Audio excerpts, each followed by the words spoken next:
Welcome to the Deep Dive, where we really get into the fascinating stories behind the people and ideas shaping our world.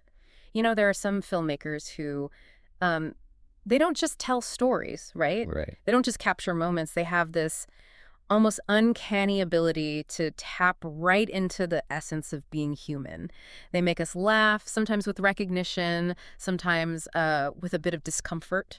That wince of recognition. Exactly. And ultimately, we see ourselves reflected up there on the screen. It's like they hold up a mirror. Sometimes it's beautifully polished. Other times it's, well, delightfully distorted, showing us the quirks and complexities of modern life. Absolutely. And when you anchor that kind of sharp observational gaze, specifically in, say, the iconic, often, let's face it, neurotic landscape of New York City, Yeah. you often find a truly singular voice emerging. And today we're talking about a master chronicler of exactly that experience. We are. We're exploring in depth the career, the deep roots of his influences, and the utterly distinctive style of American filmmaker Noah Baumbach. That's the one. Yeah. And you, our listener, you've shared a really compelling stack of sources with us. I mean, everything from intricate biographical details, sharp film reviews, revealing interview snippets, the works. That's a great collection to dig into. It really is. So our mission today is to extract the most potent nuggets of knowledge, the real insights from all of that. We want to truly uncover what makes Baumbach's storytelling so, well, singular, why his films resonate so profoundly with so many of us, and maybe understand a bit more about the meticulous craft behind what often looks like effortless narrative. Yeah, that seeming effortlessness is key, isn't it? There's so much going on underneath. Definitely. So get ready for some surprising connections maybe, and plenty of genuine aha moments. Okay, let's unpack this. Let's see it. So, to really grasp the artistry of a filmmaker, you often have to go back to the very beginning. To the roots. Exactly, to those formative years that kind of mold their worldview and infuse their work with a distinct sensibility. And with Noah Baumbach, those roots are deeply, vibrantly embedded in the creative soil of Brooklyn, New York City. That's right. He was born September 3, 1969, right there in Brooklyn. Grew up in Park Slope, which was, and still is, a pretty intellectually rich neighborhood. And what's truly crucial to understand here, I think, is that this setting, Brooklyn and New York City more broadly, it isn't just like a convenient backdrop in his films. No, not at all. It almost functions as another character, doesn't it? Yeah. It establishes this very distinctive geographical, cultural context that informs pretty much everything about his later work. How so, specifically? Well, think about it. The specific architecture, the brownstones, the whole intellectual milieu of that part of Brooklyn, the rhythm of urban conversations you hear in his dialogue, even the particular anxieties of the people who live there. Right. It's not Scorsese's gritty New York or like early Woody Allen's romanticized version. Exactly. Baumbach's New York is often this stage for highly articulate, self-aware, sometimes, well, pretty self-absorbed characters who are wrestling with ambition, relationships, identity, Yeah. all that stuff. Yeah. So it's not just where he grew up, it's kind of who he grew up to be. you Yeah. know? Steeped in an environment that really values wit, introspection, and often a certain kind of neurotic charm. And what an environment to be steeped in. I mean, his parents, his father, Jonathan Baumbach, was an author of experimental fiction, co-founder of the fiction collective Publishing House. Which was pretty groundbreaking back then, right? Publishing avant-garde stuff. Totally. And he was also professor at Stanford and Brooklyn College and a film critic for Partisan Review, known for its serious intellectual rigor. Wow. And his mother, Georgia Brown, was also a film critic for The Village Voice, another seminal publication, right? Known for its progressive cultural commentary. And she was a fiction writer herself. I mean, imagine the dinner table conversations. Seriously. It sounds like a permanent masterclass in film and literature. Did the sources hint at whether he ever felt like pressured by that legacy, or did he actively try to differentiate himself? That's a really insightful question. Yeah. Because the influence is just undeniable. But it's rarely simple, is it? Like a one-to-one thing? Right. What's so compelling is how deeply immersed he was from day one in both film and literature. Having two parents who weren't just consumers, but active critics and creators, Yeah. that must give you this incredibly unique, almost forensic lens on storytelling. Forensic, I like that, like dissecting things. Yeah, exactly. You can imagine him absorbing these discussions about narrative structure, character development, cinematic technique, not just passively, but actively learning to dissect films and books from a super young age. So that probably honed his own critical eye, that sharp sense of dialogue people talk about. Almost certainly. That dialogue often gets described as a distillation of reality, right? And his precise observational skills. It likely comes, at least in part, from that upbringing. We can speculate, obviously. But this background might have instilled in him a deep appreciation for the mechanics of storytelling, how a scene works, how dialogue functions, how tiny details carry huge emotional weight. And maybe that intellectual curiosity, wanting to explore things with nuance. Yes, exactly. Not just broad strokes. It's not just that he saw a lot of films. He saw people thinking critically about film, arguing about film. You can see that maybe in his framing sometimes, the precise rhythm of the dialogue. Or even how his characters are often so hyper-aware of their own narratives, like they're constantly evaluating their lives through that critical lens. Interesting point. And it's also worth noting his dad was Jewish, his mom Protestant. So that blend adds another layer to his upbringing, reflecting that multifaceted cultural landscape he was navigating. You see themes of identity and belonging pop up a lot in his work. So it wasn't just what they watched, but how they watched and discussed it. That's a powerful foundation. And apparently from a very young age, he was just determined. Set on becoming a professional filmmaker. He graduated from Midwood High School in Brooklyn in '87, then got his A.B. in English from Vassar College in '91. And here's where it gets really interesting, like a genuine, surprising fact. Okay. His college roommate at Vassar. None other than future filmmaker Jason Blum. Get out! That Jason Blumhouse? Yep. The titan of micro-budget horror, he would later produce Baumbach's very first feature film. Wow.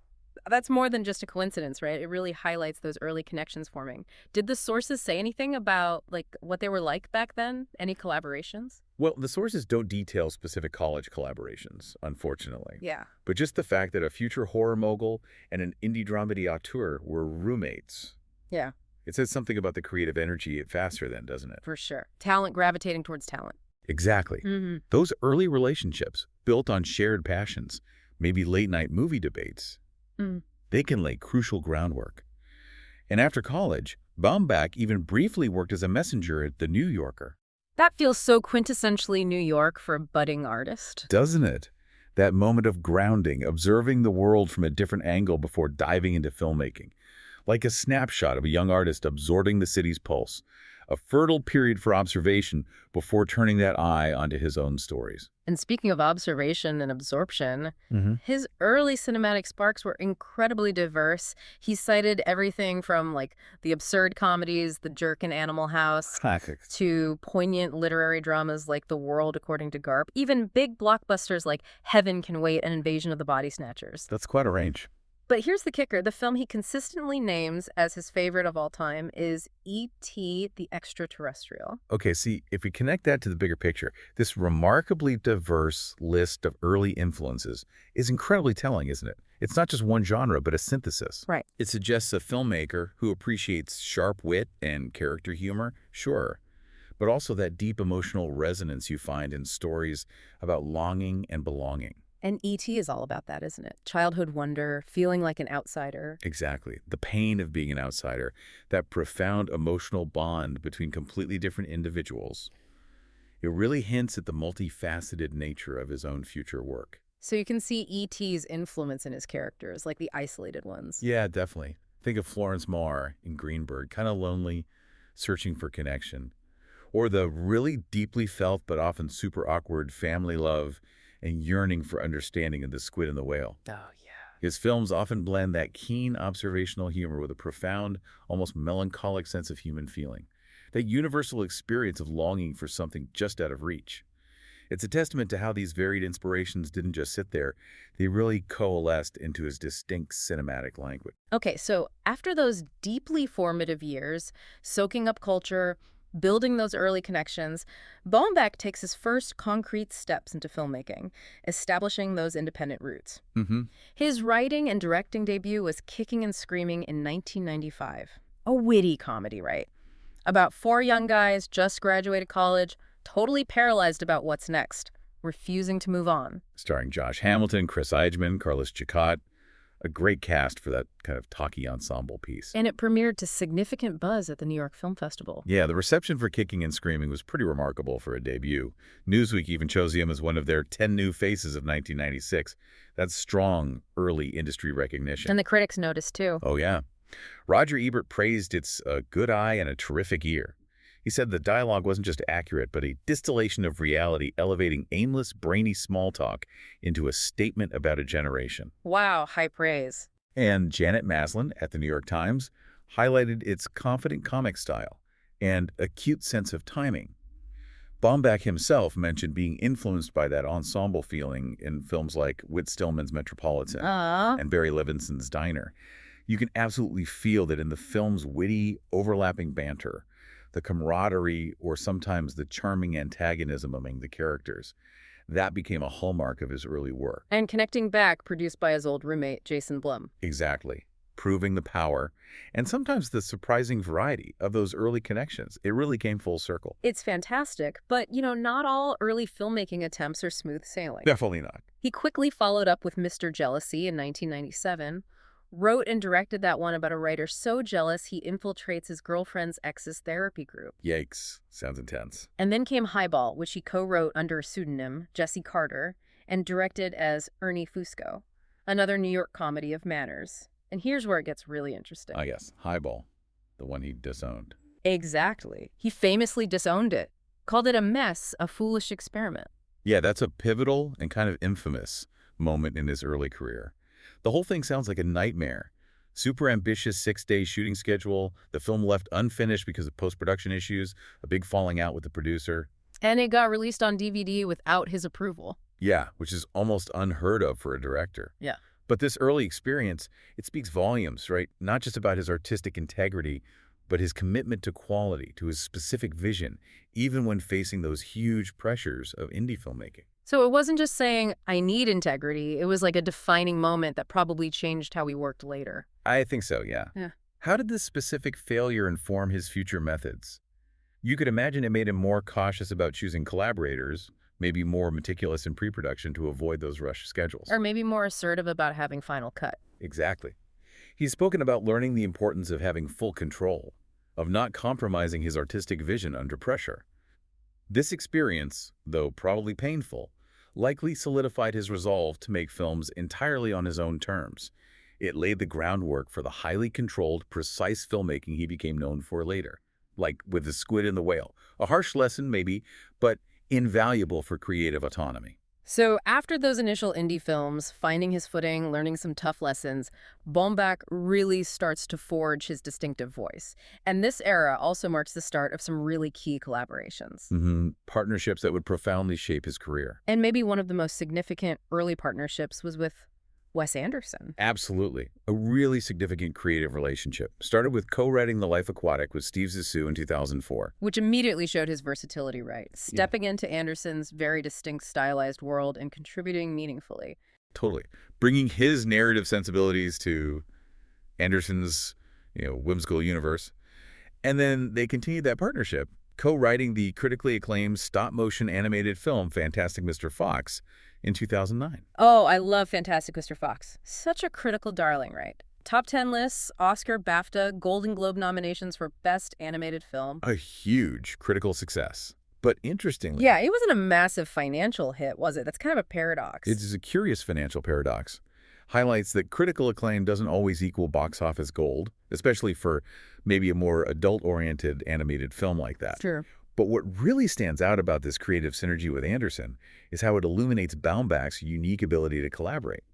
It wasn't just Baumbach adopting Anderson's style. No, it felt like a real melding. Exactly. Baumbach brought his knack for sharp dialogue, those character neuroses that underlie emotional poignancy, and it perfectly complemented Anderson's deadpan humor, meticulous visual symmetry, and stylized whimsy. How did they work together, do we know? Apparently, they often worked side by side in an office, suggesting this deep, iterative exchange of ideas. Baumbach helped develop characters that fit Anderson's aesthetic, but also had that rich internal life that resonates with Baumbach's own style. So this period really expanded his creative toolkit. Proved he could collaborate without losing his own voice. Precisely. It showed his capacity for collaboration while keeping that distinctive narrative fingerprint. It's remarkable how that partnership let him explore different avenues, but then came his truly um, semi-autobiographical triumph, the film that really launched him and solidified his artistic identity, The Squid and the Whale in 2005. Yeah, that wasn't just a breakthrough. It was a deeply personal artistic statement. Earned him his first Academy Award nomination for Best Original Screenplay. And deservedly so. It's a semi-autobiographical comedy drama, unflinchingly reflecting his own Brooklyn childhood and the profound, often painful effect of his parents' divorce back in the mid-'80s. He said it was the first script he didn't show his parents, right? Yeah, which speaks volumes about wanting to keep that raw personal experience his own, maintaining that subjective truth. It starred Jeff Daniels and Laura Linney as the parents, just brilliantly capturing the intellectual vanity and emotional chaos of that crumbling marriage, seen through the eyes of their two sons. And it was a hit. It became a critical and commercial sleeper hit, won 2 awards at Sundance in 2005, got 6 Independent Spirit Award nominations, 3 Golden Globe nods, and was voted Best Screenplay by the New York Film Critics Circle, LA Film Critics, and the National Board of Review. Quite the sweep. Oh. This film truly solidified his signature style, that poignant, often uncomfortably funny exploration of dysfunctional families, the intellectual and emotional fallout of relationships, the search for identity, all deeply rooted in personal experience. You really see his precision in the dialogue there. The characters are flawed, but so relatable. Totally. Like that scene where the boys are discussing literary merit at dinner, or the older son's misguided attempts at artistic rebellion. It feels so authentically drawn from a specific, intelligent, yet emotionally turbulent upbringing. This is where many people would say his distinctive voice really began to shine, marked him as a master of intimate, character-driven narratives that dissect modern intellectual anxieties with surgical precision. You can absolutely feel that personal touch, which is probably why it resonated so deeply. People saw their own families reflected. And he continued exploring those complex relationship dynamics with Margot at the Wedding in 2007, a dramedy starring his then-wife, Jennifer Jason Leigh, alongside Nicole Kidman, Jack Black, John Turturro. Right. Kidman plays Margot, a neurotic, self-absorbed writer visiting her estranged sister Pauline, played by Lee, just before Pauline's wedding. All sorts of family tensions boil over. Shot in Hampton Bays and City Island, Bronx, still keeping it in his New York milieu. Indeed.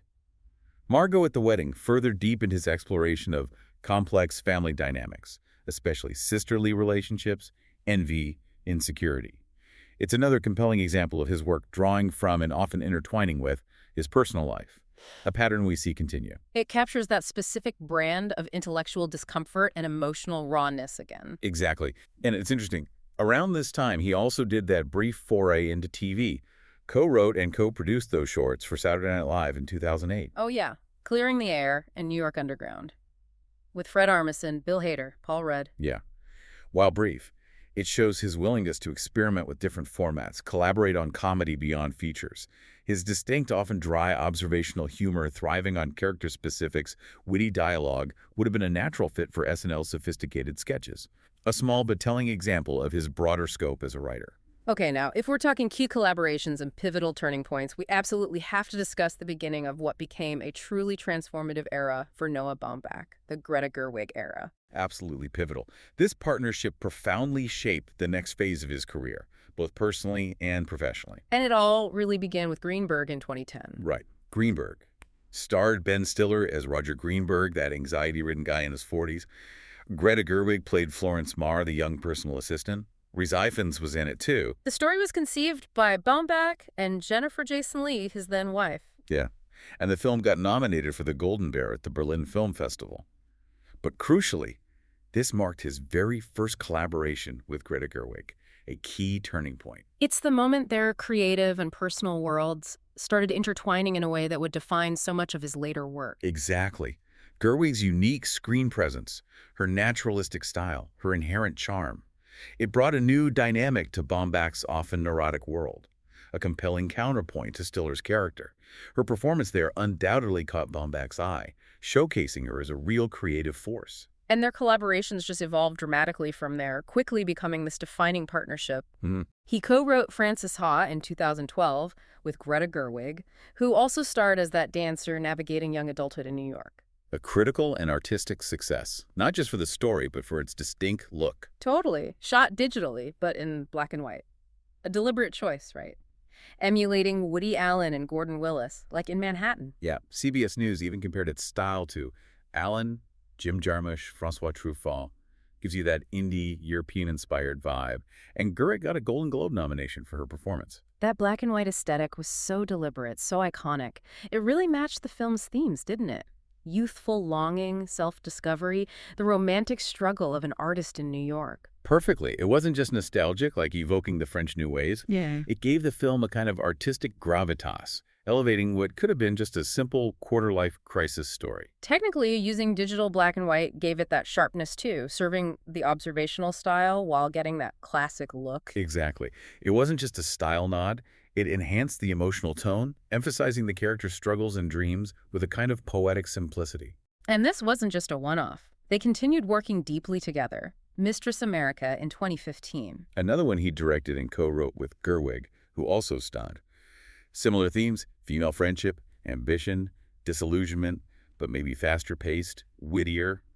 Premiered at Sundance again. And then jumping ahead to 2022, they reunited with Adam Driver for White Noise. Right, the adaptation of Don DeLillo's really challenging 1985 postmodern novel. Released by Netflix, premiered at Venice, competed for the Golden Lion. The reviews for White Noise were kind of mixed, weren't they? They were, fascinatingly so. Some critics loved its ambition, how faithfully it adapted DeLillo's dense prose and themes, consumerism, fear of death. Others felt maybe it lost some of Baumbach's signature emotional grounding in the process, became a bit too intellectual, maybe less character-driven than his more personal work. A tough book to adapt. For sure. And then the absolute global phenomenon that was Barbie in 2023. Unbelievable. Baumbach co-wrote the screenplay with Greta Gerwig, who directed, starring Margot Robbie, Ryan Gosling, America Ferrera. Monumental critical acclaim, $1.4 billion worldwide gross. Just staggering numbers. And for their script, Baumbach and Gerwig got nominated for Best Adapted Screenplay at the Oscars, Best Original at the BAFTAs,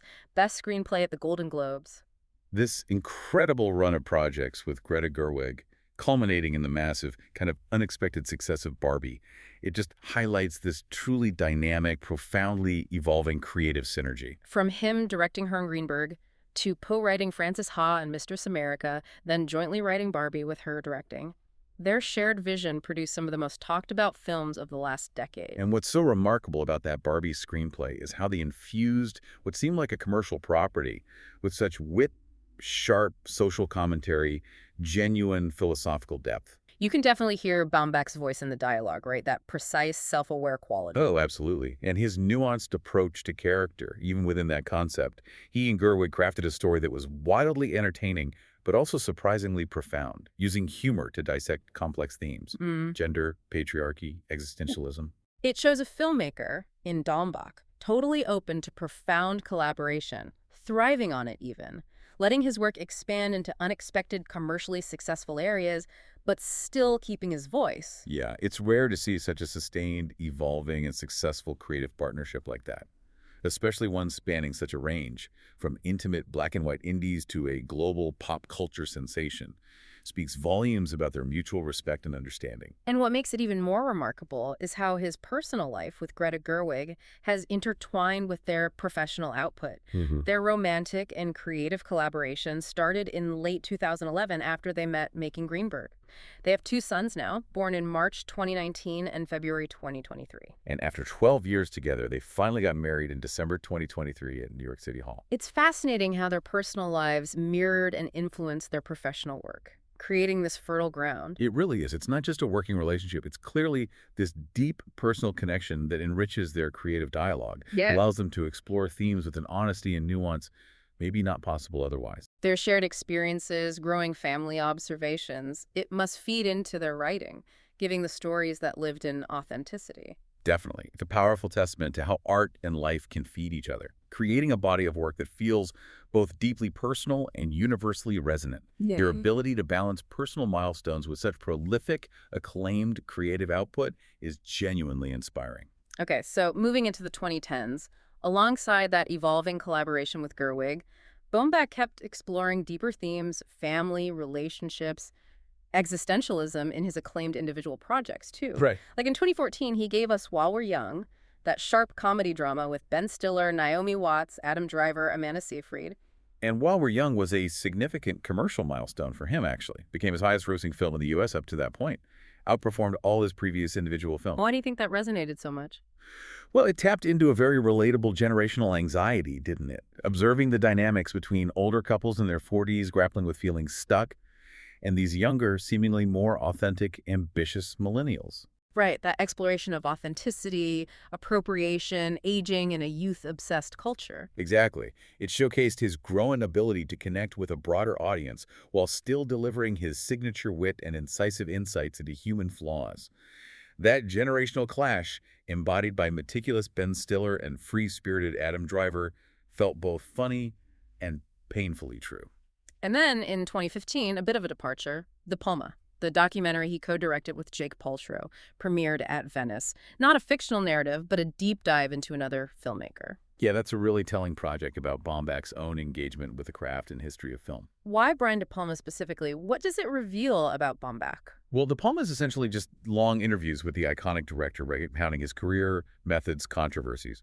Baumbach and Paltrow both admire. Just let him talk, creating this intimate portrait. So making a doc about a filmmaker like De Palma, known for technical virtuosities, stylistic flourishes, often divisive career, it shows Baumbach's respect for cinematic history.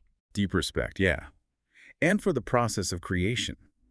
It shows his interests go beyond just his own stories. He's profoundly rooted in understanding and appreciating the broader cinematic landscape, the minds of his artistic predecessors.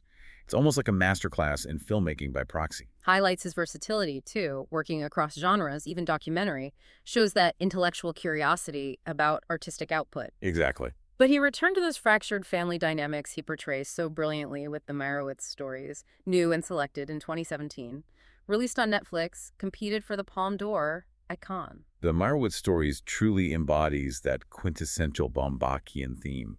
The fractured, highly articulate, deeply dysfunctional family. Incredible ensemble cast, Dustin Hoffman as the domineering, artistically frustrated patriarch, Harold. With Ben Stiller, Adam Sandler, Emma Thompson as his kids and wife. Yeah. The film focuses on those emotional complexities, the lingering resentment simmering between siblings navigating their dad's huge personality and artistic failures. Critically, it did really well. Overwhelmingly positive reviews, 92% on Rotten Tomatoes. The consensus noted how it observes the family dynamic through writer-director Noah Baumbach's bittersweet lens and the impressive efforts of a remarkable cast. Metacritic gave it a 79, generally favorable reviews. What's unique about his portrayal of that family? It's not just their dysfunction, it's how he captures their intellectual pretension alongside their profound emotional vulnerability. The dialogue is sharp, overlapping, full of unspoken history, passive-aggressive jabs. And releasing it on Netflix was significant too, right? Gave it a huge platform. Massive global platform, exposed his work even more broadly, solidified his relationship with Netflix. This film really cemented his reputation for keenly observing the intricate complexities of family, often with that blend of humor and pathos that feels incredibly authentic, makes you laugh and wince in recognition. And then in 2019, what many consider one of his most powerful acclaimed films, Marriage Story. Ah, yes. He wrote, produced, and directed this incredibly meticulous, emotionally raw film, a devastating yet tender portrayal of divorce. Marriage Story truly dives headfirst into that emotional journey of a show business couple, a theater director, an actress navigating the painful, often absurd process of divorce. Adam Driver and Scarlett Johansson in just career-defining roles. Absolutely. And exceptional support from Alan Alda, Ray Liotta, Laura Dern as the lawyers involved. It premiered to great acclaim at Venice. Many critics ranked it among his best, if not the best. Mark Kermode at The Guardian called it simply Baumbach's best film to date, insightful, sympathetic, and rather beautifully bewildered. Drew comparisons to Annie Hall, Kramer versus Kramer, even La Grande Illusion. High praise indeed. And the film got 6 Oscar nominations, including Best Picture and Baumbach's second for Best Original Screenplay. Laura Dern deservedly won Best Supporting Actress for that memorable turn as the ruthless divorce lawyer. What's fascinating is how he keeps returning to these themes: family, relationships, identity, often drawing from personal experience. His own divorce from Jennifer Jason Leigh was finalized in 2013, right? Provides a powerful parallel for Marriage Story. It does. He has this incredible ability to take these deeply personal narratives and elevate them into universally resonant stories.